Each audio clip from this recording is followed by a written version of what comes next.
Hello everyone, welcome to Khemetic Storytime. I am your storyteller today. My name is Neteru Sutanu, the LongWalker.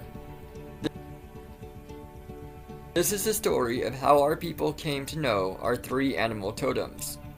In the beginning, our people sought a life away from the first cities, and followed the falcon out into the desert where they faced many hardships, eventually losing themselves to the sand. In a moment of desperation, our first chief walked out to the top of a high dune to overlook the vast desert. He cried out to the Jotun to send them a sign, to send them a guide.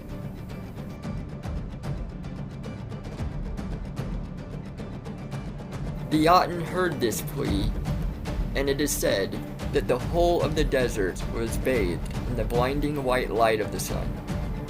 The chief closed his eyes against this light, but when he opened them again, his eyes fell upon the form of a she-wolf. Her name was Sob. She would become a great spirit among their people. There was a great gratitude that filled our chief, for in that instant he knew what to do. He knew that the Jotun had gifted this spirit guide to his tribe.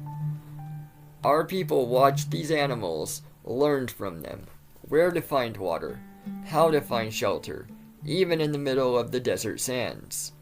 As the tribe migrated, some of the descendants of Sob followed along, and soon there were two types of tracks in the sand together. After generations of following the falcon, following the sun across the great desert, our people came to a canyon. Here, there were rocks and trees, little streams. While it was not the Western paradise that we had been chasing, it was far richer in resources than what our tribe had been used to.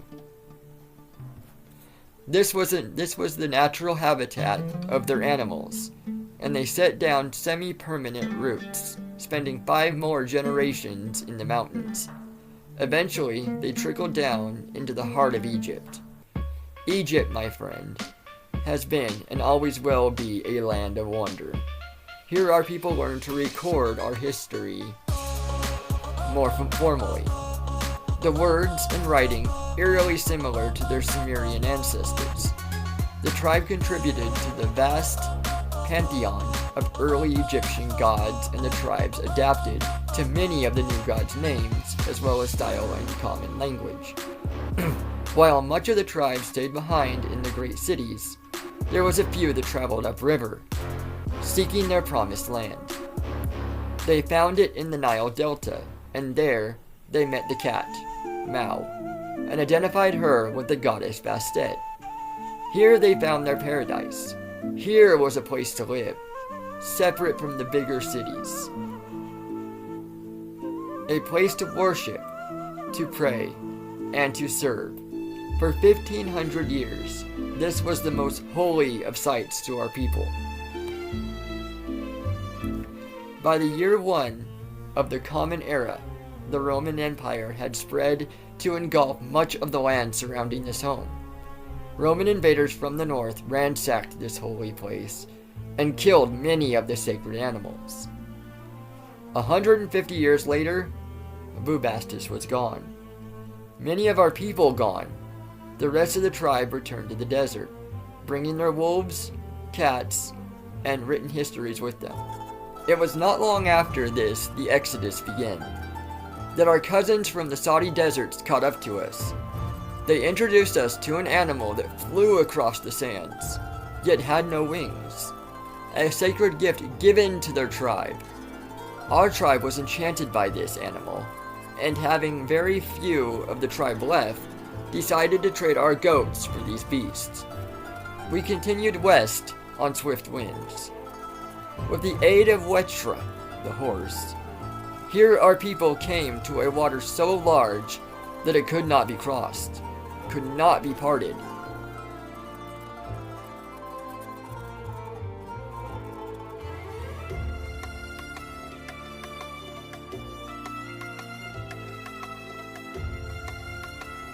Instead, our tribe parted once again. Some went south and retained much of its wild ways.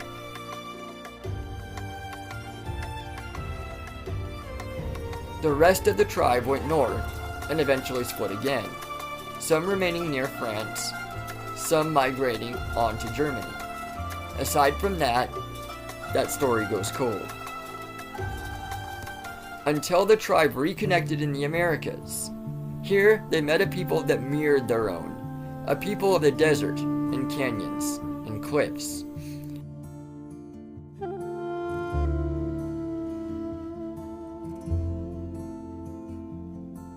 A people of colorful tradition.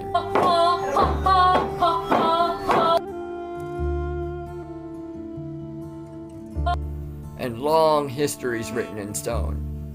A people of the cat, and the horse, and the wolf, who followed the eagles and hawks as well. A proud people, untamed, connected to the lands. And what of the tribe today? Many of us remained in the Sinai Peninsula and are a good example of ancient traditions blending with modern living.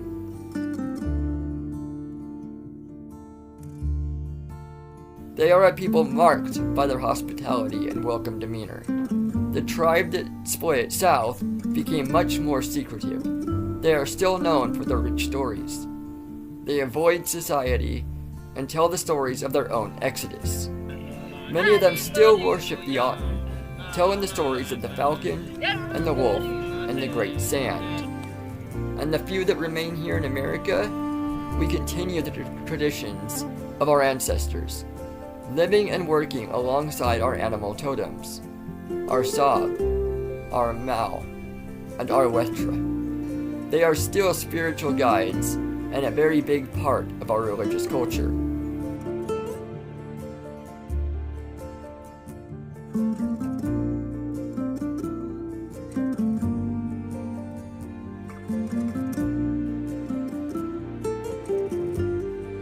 We live a humble life and continue to translate the stories and histories of our ancestral tribes.